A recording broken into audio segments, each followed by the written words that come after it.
এই শহীদ ভাইদের রক্তের বিচার না করতে পারি, আমরা কখনো নিজেদেরকে মাফ করতে পারবো না। বৈষম্য বিরোধী ছাত্র আন্দোলনের সাম্প্রতিক কর্মকাণ্ড নিয়ে বিএনপির মধ্যে সন্দেহ সংশয় আরও বেড়ে চলেছে। রাজনৈতিক দলগুলোকে আমলে না নিয়ে জুলাই বিপ্লবের ঘোষণাপত্র প্রকাশের মধ্য দিয়ে ছাত্ররা মূলত নিজেদের কর্তৃত্ব প্রতিষ্ঠা করতে চেয়েছিল বলে মনে করছেন বিএনপির নীতি নির্ধারকরা।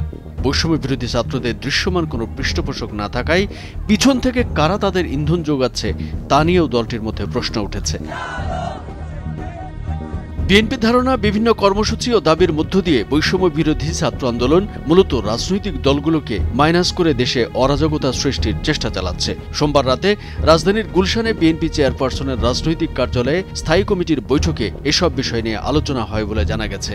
মঙ্গলবার শহীদ মিনার থেকে জুলাই বিপ্লবের ঘোষণাপত্র প্রকাশের কথা ছিল বৈষম্য বিরোধী ছাত্রদের। এই কর্মসূচি ঘিরে দেশের রাজনৈতিক পরিমণ্ডলে মিশ্র প্রতিক্রিয়া দেখা দেয়। শিক্ষার্থীদের জুলাই বিপ্লবের ঘোষণাপত্র প্রকাশ নিয়ে নানা নাটকীয়তার পর সরকারের পক্ষ থেকে জানানো হয়, জাতীয় ঐক্যমতের ভিত্তিতে সরকারের তরফ থেকেই ঘোষণাপত্র প্রস্তুত করা হবে। এরপর জুলাই বিপ্লবের ঘোষণাপত্র প্রকাশের কর্মসূচি থেকে সরে আসে শিক্ষার্থীরা। সরকারের এই উদ্যোগের মধ্য দিয়ে দেশ সম্ভাব্য একটি নৈরাজ্যকর পরিস্থিতি থেকে রক্ষা পেয়েছে বলে স্থায়ী কমিটির বৈঠকে অভিমত জানান বিএনপি নেতারা।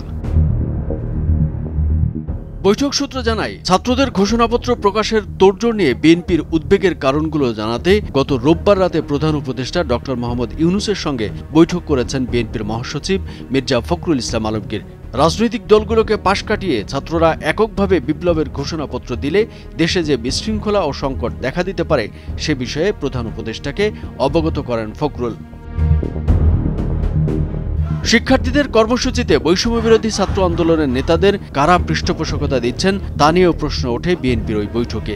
ছাত্রদের এসব তৎপরতার পিছনে দেশের রাজনীতি থেকে বিএনপিকে মাইনাস করার ষড়যন্ত্র থাকতে পারে। ছাত্রদের মতিগতি থেকেও এমনটা প্রতীয়মান হয় বলে মন্তব্য করেন বিএনপির অনেক নেতা।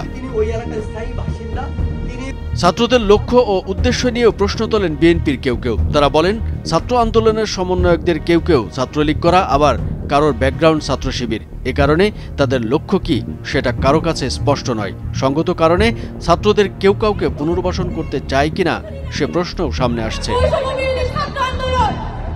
ছাত্রদের রাজনৈতিক দল গঠনের উদ্যোগ নিয়েও আলোচনা হয়েছে বিএনপির স্থায়ী কমিটির বৈঠকে। ছাত্রদের নতুন রাজনৈতিক দল গঠনের উদ্যোগে বিএনপির কোনো আপত্তি নেই বলেও জানা গেছে। তবে কোনো ষড়যন্ত্র বা কর্তৃত্ববাদ প্রতিষ্ঠার চেষ্টা হলে মেনে নেবে না বলেও জানায় দলটি। কামরুজ্জামান আরিফ, ভোরের কাগজ।